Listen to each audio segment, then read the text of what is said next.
So my name is Mo Dirani.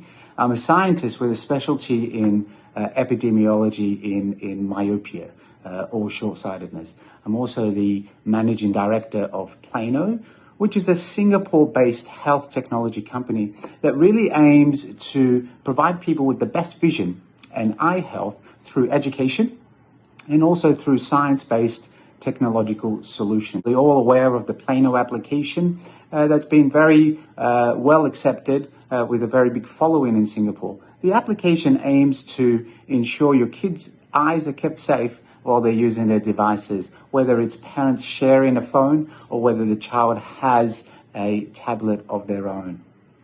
So what I intend to do today is perhaps be of some help for parents while monitoring their children's engagement with devices itself, particularly in these times when we will be spending more time at home and we will be trying to find activities to engage our children and of course to make the time pass as well.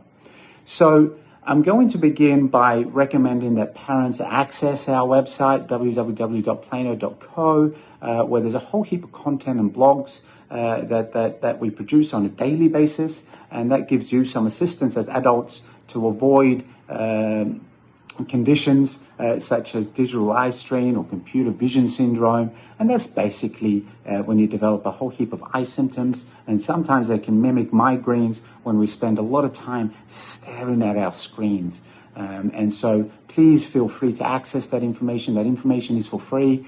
But now as we talk about kids, and particularly those sort of age 5 years or less, ideally, those that are age 2 or less shouldn't be having any device time at all. And when I refer to devices, I'm referring to the phone and to the tablet. Those that are sort of age 2 to 5, it's probably around the 1 hour, and that sort of coincides with recommendations presented by the World Health Organization. Those age 5 and above or 6 and above, up to 2 hours broken up into segments is probably a day, is probably the best fit for device use. Now, we are pro-technology. There's going to be a whole heap of e-learning now that's going to be taking place as well while we're homeschooling.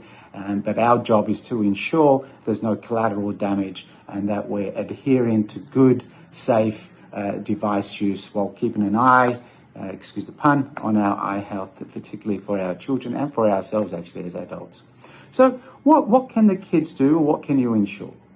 If you don't have the application, it's probably a good idea to download it. So first, we talk about distance from the eye to the screen itself. Again, I'm referring to phones and tablets. So for TV is actually considered as distance viewing. Just as long as the kid is not sort of sitting right in front of the TV, make sure that they're sitting at a safe distance. So when we go back to smart devices, if you like, just ensure that the devices are held at a good distance, at least 30 centimeters or beyond. And a good way of doing that is to teach your kids that action where their arm is extended and then relaxed a little. And that's where they should be holding the device, whether it's a phone or a tablet. Please avoid these types of prams and these types of carriers that have placement holders for phones and so forth. Sometimes they're held quite close. So distance is incredibly important. And you can do that by using your arm and then relaxing your arm a little to make sure that it's at the correct distance. If you hold it too close, of course, it will cause strain and it will be quite irritable. And it will also induce these bad habits of holding screens very close to your face.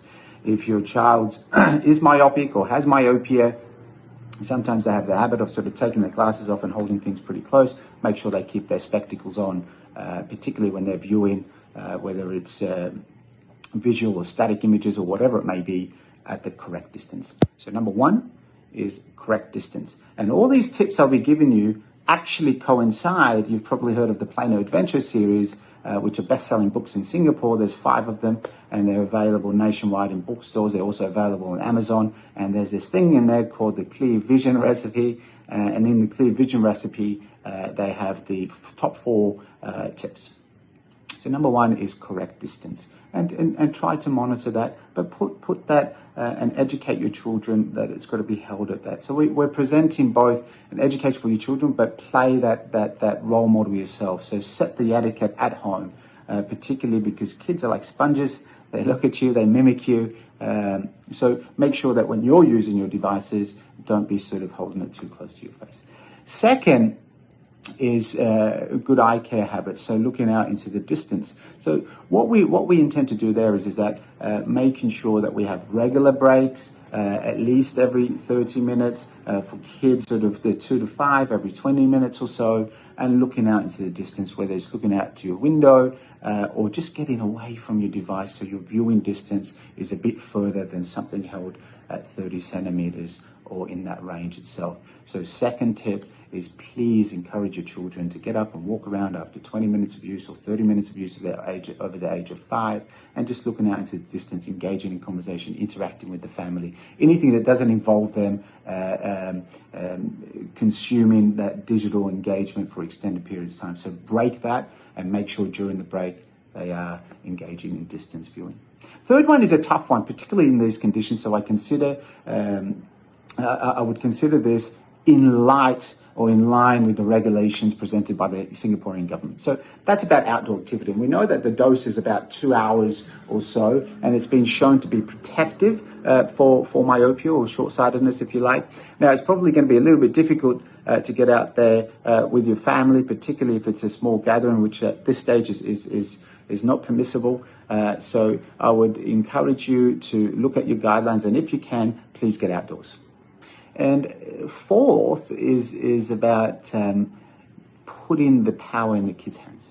So actually, rather than sort of policing your children, which is something that the Plano application doesn't do, we rather use positive reinforcement, educate, and be a bit more sort of prescriptive in the way we communicate with our users and families and children. And so make sure when you're telling them about the distance, holding it at the correct distance, looking out into the distance, getting outdoors and a bit active, that is something that they're also engaging in, their understanding, and putting that power back into their hands as well. So I hope that was helpful, and other experts will be talking to you about the importance of mental health and physical activity and so forth, but I kept it focused on eyes, and make sure once we sort of move away from these testing times that we get our eyes regularly checked by optometrists across the island as well at stores that are most convenient for you. But for now, and the most important is please do look after yourself, your health, and the health of your children. Please stay safe and please follow the rules. Those that are celebrating Easter coming up, happy Easter, and I look forward to seeing you again in the very near future. Bye for now.